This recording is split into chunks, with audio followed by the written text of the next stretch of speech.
é o vídeo para você mandar pro seu amigo, parente, familiar, que precisa muito de um certo remedinho para dormir ou para aliviar suas crises de tontura. Tô falando do remedinho calmante, Rivotril, Lexotan, Frontal, Valium, Lorax e outros aí calmantes que existem.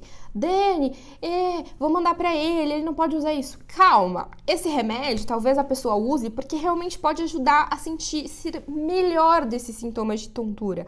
Às vezes até mesmo de zumbido, mas ele traz perigos. Então esse vídeo são sobre os alertas, os perigos que o uso contínuo, o uso sempre dessas medicações pode trazer. E aqui uma informação super importante, eu trazer esses perigos para isso, mas se o seu médico te prescreveu isso porque você começou alguma medicação, porque nesse momento você tá precisando disso por uma crise de ansiedade ou crise do pânico, confie no seu médico. Tem um médico que você confie no seu médico. Não vai sair querendo mudar o tratamento baseado só em vídeo do YouTube, tá? Assim, eu super adoro fazer conteúdo, eu adoro levar informação, mas a gente tem que ter também uma consciência e uma responsabilidade de que eu tô falando aqui. Eu não conheço quem tá aí do outro lado, conheço algumas pessoas que passam comigo, conheço quem eu converso às vezes no comentário, mas não quer dizer que, assim, isso aqui não é uma orientação que eu tô falando pra você parar com o remédio. Você sempre tem que conversar com o seu médico, tanto para começar quanto para parar um remédio, especialmente um remédio controlado no nível desses daí. Combinados?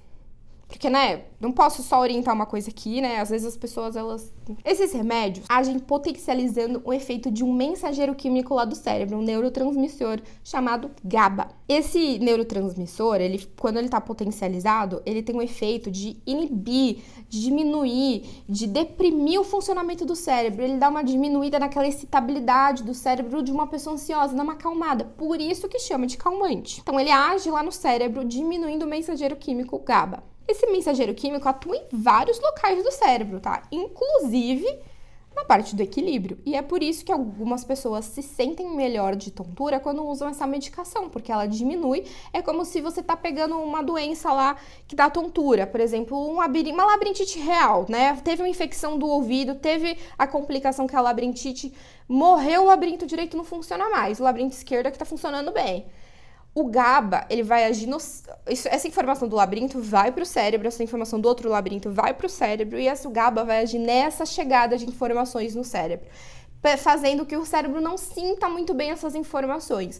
Então, ele não sente muito bem nem o que é ruim, mas nem o que é bom.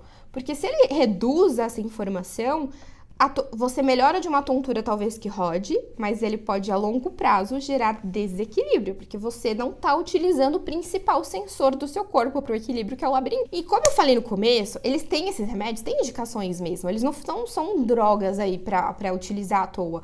Indicações como transtorno do pânico, crise de ansiedade, então, e eles são muito bem indicados em períodos pontuais nesses casos. Então, assim, claro que tem alguns casos que a gente usa, sim, essas medicações como os neurologistas, como distúrbios de movimento, talvez possa utilizar numa mioclonia esse tipo de medicação contínuo, mas é sempre com acompanhamento médico. Prestar bem atenção nisso.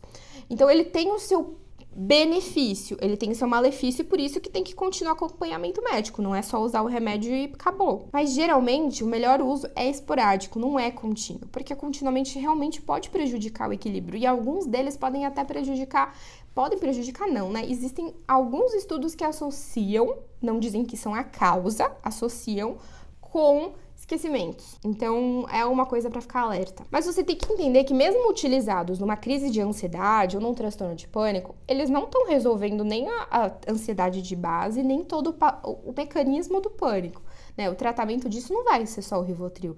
Ele vai ter toda uma base ali em outras medicações com o psiquiatra, em acompanhamento psicoterápico com o psicólogo. Por quê? O Rivotril, eu quero que você pense nele como se ele fosse um paracetamol. Vamos pensar que você tá com uma dor de garganta, você toma um paracetamol para essa dor de garganta e a dor melhora, a febre baixa. Enquanto você não usar o antibiótico, se for uma infecção de bactéria, você vai continuar tendo a dor, vai voltar, a febre vai voltar. E você vai ter que continuar utilizando paracetamol. Então, concorda comigo que o tratamento é um antibiótico para amidalite. A mesma coisa se você quer usar esse remédio para tontura.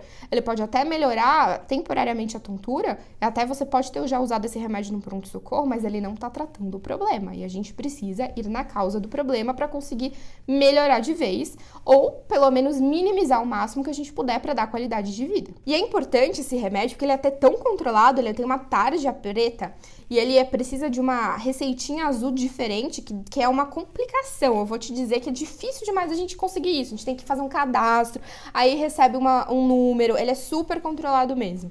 E tem que ser mesmo controlado. Por quê? Por que ele é tão controlado? Porque não só ele pode piorar o equilíbrio, né? Eu tô falando só um dos efeitos colaterais, mas porque ele pode causar tolerância e dependência. Tolerância quer dizer que cada vez você precisa de uma dose mais alta para sentir o efeito do remédio, e dependência é, quando você for tirar esse remédio, você vai ter uma crise de abstinência. Igual uma pessoa que é viciada em álcool, uma pessoa que é viciada em uma droga, ela tem uma abstinência, também pode gerar síndrome de abstinência na retirada. Por isso, inclusive, que a retirada dele é devagar. A gente vai fazendo o que a gente chama de desmame. De pouquinho em pouquinho vai retirando e mesmo assim a pessoa vai tendo alguns sintomas leves, sim, de abstinência. Então, além da tontura de desequilíbrio, só para deixar aqui por último essa informação, outros efeitos colaterais que essa medicação pode dar é sonolência, que aumenta o risco de queda, e principalmente nos senhorzinhos idosos, senhorzinhas idosas, por favor, não vamos ficar usando muito Rivotril. Diminuem a performance de inteligência do cérebro, e alguns estudos, que nem eu falei, apontam que o Rivotril pode aí ter alguma associação com esquecimentos e demência. Não ser a causa, mas talvez facilitar isso mais de acontecer. Bom, espero que tenha ficado aí o alerta dos perigos, que você também entenda que é uma medicação que a gente pode até utilizar mais por períodos curtos, e qual é a importância dela, mas quais, assim, os perigos e efeitos colaterais que a gente tem que tomar cuidado. Remédio é sempre assim, gente. Remédio ele na dose certa ele é remédio, na dose errada ele é veneno. Se você gostou do vídeo, então deixa seu like, se inscreve no canal pro próximo, e se tem algum remédio que você quer que eu conte um pouquinho aqui sobre aquele remédio em específico, deixa aqui nos comentários no vídeo para eu deixar aí programado um vídeo sobre isso.